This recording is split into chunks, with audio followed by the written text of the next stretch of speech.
All right. Hey, everyone. Thanks for tuning in. Let's get right into it here. Looks like the stock market's going to be kind of quiet, but we'll probably find some areas of it that aren't. David Einhorn comes out. He's this big hedge fund guy. He's had some pretty good calls from Greenlight and points out that Buffett's been selling and he's been a great market timer.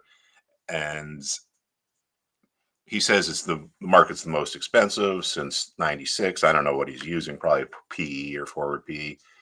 The sentiment numbers are getting kind of bearish. This is the AAII sentiment survey, which I look at, and it's only 20% of investors are bearish, which is pretty low. So what does that mean? If we have a very low amount of bearish investors, it means we have a very high amount of bullish investors. And they're when people are overwhelmingly bullish, what do? They invest. And what happens when they're done investing?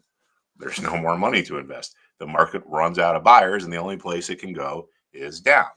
So the famous story is that Joe Kennedy, who back in the day, back in the 20s, was the equivalent of what we would call a modern day hedge fund manager.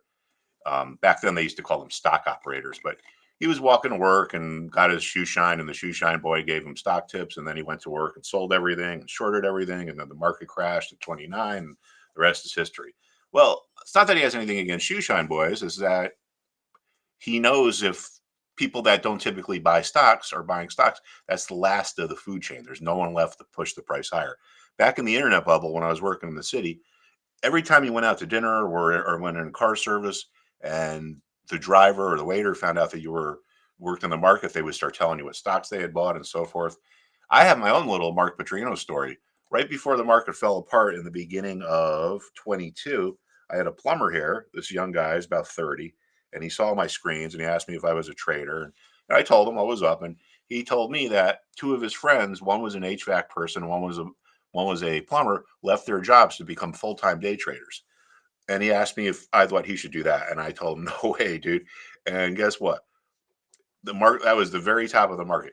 It's people talk about earnings and this and EBITDAs and that, but if there's no one left to buy, it can't go higher. Markets need buyers to push it higher. All right. So anyway, so a little bit of a reversal yesterday here in the S&P, which we should look at. This is your classic outside reversal day, or in Japanese candlestick charting, we would call it a bearish engulfing pattern. In the morning, it looked like it was going to be another up day. But the important thing is by the close, the sellers came in and really knocked this thing lower. And we ended up closing lower than the prior day's open. Most volume trades at the open and the close. So that's where there tends to be support and resistance. And the fact that we just kind of blew right through them, um, is saying something.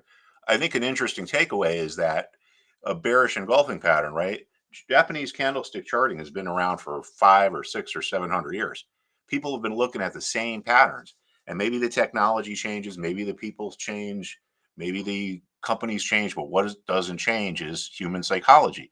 And if you do it right, and most people don't, if you do it right, if you look at a chart, what it is a graphical illustration of investment psychology. That's why we see the same patterns in charts now that we see. The farthest back I can go is the S&P back to the 1870s with my software or whatever, and you see the exact same patterns, right? Resistance becomes support, support comes resistance. Maybe they didn't have cars, maybe they didn't have plumbing, maybe they didn't have electricity, but what they had was emotions, buyer's remorse, seller's remorse. This is what creates these price levels, right? Like you can see right here, the S&P. Why did we get to resistance here and sell off? Well, it's not a coincidence. It was a former resistance level. So there's people that bought at the top who regret doing so. And they say, if I ever can get out of break even, I'm going to. So when it gets back to their price, what do? They place sell orders. If there's enough of them, enough remorseful buyers placing sell orders, it creates resistance at the peak that was resistance before. Now, I'm not going to show you this morning, but I could go back to the S&P, like I said, or the Dow Jones in the 1920s or the 1910s or whatever, and you can see the same thing. Stuff runs into resistance at former resistance levels. All right, so anyway, let's go take a look at tech sector here. So this is probably what you really need to watch to get an idea of whether there's going to be some kind of a meaningful reversal, right? Now look at this. We have this big sell off yesterday, down 2.2%. Where do we find a bottom? the same level that was a top here. This is seller's remorse. People sold here and they thought they made a good move when the price went lower, but it goes higher and they say, I made a mistake. If it gets back to my price, I am going to buy my shares back. So watch the 28.5 level on XLK. If this thing starts to break down, that's going to tell us that the broader market's going to sell off. And a big part of this, obviously, is NVIDIA, which chart pattern looks pretty similar. Right? Same thing. Yeah. So got to keep an eye on that. Let's see what's going on in the healthcare sector. Yeah, not too much going on there. Financials are pretty overstretched. I think there's going to be some trading ideas in there. I mean, look at Goldman Sachs had a big reversal yesterday. They reported, and this is kind of bearish action, all right? So they reported, and look what happened. The stock opened at the highs of the day, or around the highs of the day, and closed near the lows of the day. So what does that mean? Means that the stock was up, and all of a sudden the sellers are like, "Let's get the hell out." So they're taking advantage of the weakness.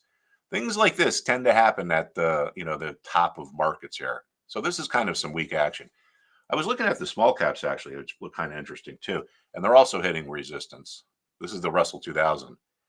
And again, why did we run into resistance at former peaks? And you can see it right here. This is not a coincidence. Resistance in July, resistance in September, resistance now. So trading a little above it this morning, but it's another thing to keep an eye on here. IWM starts to head south. Maybe it gets to like 220 or so. It's going to be another sign that the market's uh, fairly weak. But the sentiment is sentiment kind of takes a while to play out.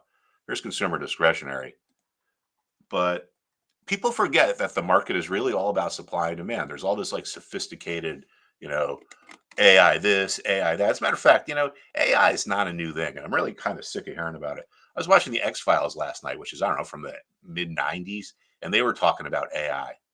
All right, here's our and the term AI comes from a Dartmouth conference in the 1950s, and in the late 60s, a lot of money was getting thrown at it by the Defense Department. And if you read the headlines from the late 60s, and I actually did a report on this a few years ago, you see the same headlines that you see now. It's like AI, will AI take everyone's job? Blah blah blah. So whatever. Best traders that I know are in terms of returns are the people that react to the market and whatever. That's what we call prop trading in the institutional world. All right, so here's that bearish engulfing pattern in the industrial sector. Same thing there. Probably going to be some trade ideas here. Probably would lighten up industrials a little bit. And then what else we got? Communication services. Pretty flat this morning.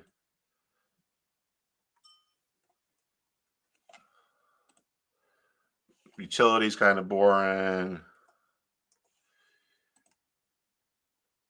Materials kind of boring. Take a look at oil. So oil is getting ready, I think, to get to a level where I'd be looking for a reversal. Right down around 67. It's trading around 70. So it's got a few points to go here. But this is another example of an important price level, right? Going back to this 67 level, first became support in March of 23, June of 23, November and December of 23, September and early September and late September of this year. So this is another remorse thing. People sell at the bottom and then the price rallies and they say, I made a mistake. And if it ever gets back to my price again, I'm going to buy my, in this case, oil back. So you can see it here too. Support here, support here. This is the 72.5 level, right? You can see here what we just talked about, resistance at former resistance levels.